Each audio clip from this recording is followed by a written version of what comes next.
We watch videos where people say set stop loss, but I just felt like stop loss is after my life, it's after my money, because basically stop loss see the market move towards your direction.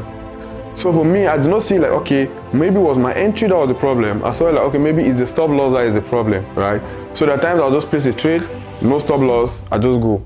There are a lot of people that do article writing. They can just go on the internet, maybe they use AI, even though AI was not like that then. But I mean, it was something that anybody can do. Logo too, there was a lot of people when you go to the niche on logo. So that was when we thought of, okay, Forex trading, maybe let's give it a try. It's not something that we hear common. Maybe this one can be different. So that was basically how Forex trading started. I am Fofung Nelvis, commonly known as FN Forex. I am from Cameroon, precisely Bamenda.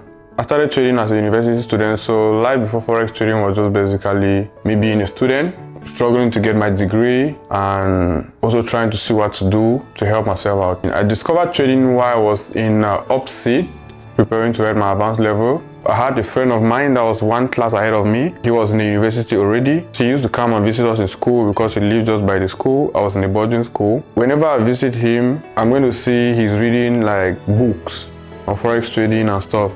So that was the first time I heard of something like Forex trading. But I mean, I was just basically struggling to get my advanced level and go to university. So I forgot about that for a second. Then when I went into the university, I did not even think about that. And he also we didn't think about that because, I mean, he had already abandoned it at some point in time. It was when we got to level 2 that, we thought of Forex trading. Basically because we had tried out other things. It was kind of difficult or really not working. For example, drop shipping, we tried out. It was really not a thing in Cameroon, in Africa then. We tried out freelancing, where we write articles, we do logos for people on the internet. Then they pay you like $5 and stuff, which was okay, but the pay was too small. Reason being that there are a lot of people that do article writing. They can just go on the internet, maybe they use AI, even though AI was not like that then. But I mean, it was something that anybody can do. Logo too, there was a lot of people when you go to the niche on logo. So that was when we thought of, okay, Forex trading, maybe let's give it a try. It's not something that we hear common. Maybe this one can be different. So that was basically how Forex trading started. What fully attracted me to the financial market, I have this belief like, okay, if it's not something that is common, then it's definitely pays. Aside from that, something that you could sit at home and do it without bothering anybody, without anybody bothering you. Doing research on Forex trading, I saw a lot of, South African guys at the time that were doing well, young guys that are like trading and they're really doing well for themselves. So I kind of like saw that lifestyle and be like, okay, this is really what I want for myself. If Forex trading gave them this life, gave them the freedom, basically, then I should go in for it. So that was really like my main attraction to get into Forex trading and get it very serious. My first experience trading, well, it was kind of difficult. It was kind of challenging. Aside from the fact that I didn't have like a mentor, back then in Cameroon, I did not know of anybody on the internet or anywhere like a Cameroonian that is into trading. So that was like the first barrier for me because I had to like, okay, just learn online and stuff. Now learning online, there were a lot of information I missed. There were a lot of, directions that I did not have maybe like from a mentor because I was just watching one strategy to another, one video to another. So that alone made me, get into the Forex market without the right knowledge. My first experience into trading was kind of bad because I did not have like the proper knowledge. My biggest beginner mistake, the first one, which I always tell anybody I meet that want to start trading, is never trade without a stop loss. For like the first 6 months into trading, yes, we watch videos where people say set stop loss, but I just felt like stop loss is after my life, it's after my money, because basically stop loss see the market move towards your direction. So for me, I did not see like, okay, maybe it was my entry that was the problem. I saw like, okay, maybe it's the stop loss that is the problem, right? So there are times I'll just place a trade, no stop loss, I just go. And you want to come back, that's blowing your account. Well, still related to stop loss, risk management. I think that was like my highest mistake as a beginner, not knowing how much to risk on a particular trade, not knowing that, okay, maybe placing a particular number of trades for the day, go and come back the next day. So generally, my highest challenge as a beginner was risk management. But I'll say as a beginner, the highest amount that I blew that, really got to me was $200. And that $200 was like a borrowed money. So I just had to like, okay, borrow me this money, I'm going to trade. After 2 weeks, 1 month, trust me, I'm going to give you back. But at the end of the day, I blew that money. Trading made me really think of quitting at some point in time, yeah. So there were times I thought of, okay, maybe you could quit. But at the end of the day, you quitting is basically deciding that, okay, you have given up, you have failed already. So I really did not want to fail. So I just kept trying. I'll just take a break, maybe 2 weeks, 1 week, then I'll come back. Almost getting to like 1 year into trading, because like 2020, I started in 2019. I kind of felt like I was consistent. Not like things, when I talk about things started working out for me, somebody might feel like, okay, I started making some huge amount of money.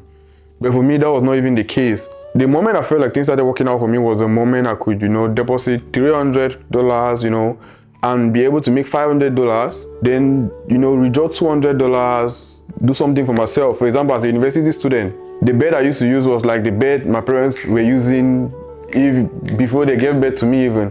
When I was able to, okay, make some more money, I'll make $100, $200, I'm able to change that bed, I'm able to buy a small television for myself, I'm able to have like a small fridge, have a carpet on my floor, those little things that, make you feel like, okay, yeah, I'm doing well for myself as a university student.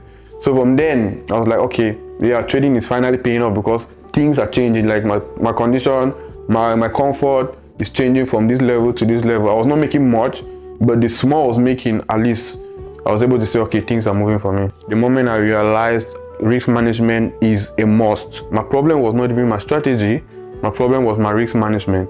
Because without risk management, I only blow an account, then go back to where I started to, start looking for money. I mean, the moments where I could make little amounts consistently, that was like my breakthrough, because like, okay, if you're able to make small amounts and withdraw, then that should be my breakthrough. And that was like 2020, I had a $100,000 pro firm. Then I had a withdrawal of $10,000. I think that was the game changer for me.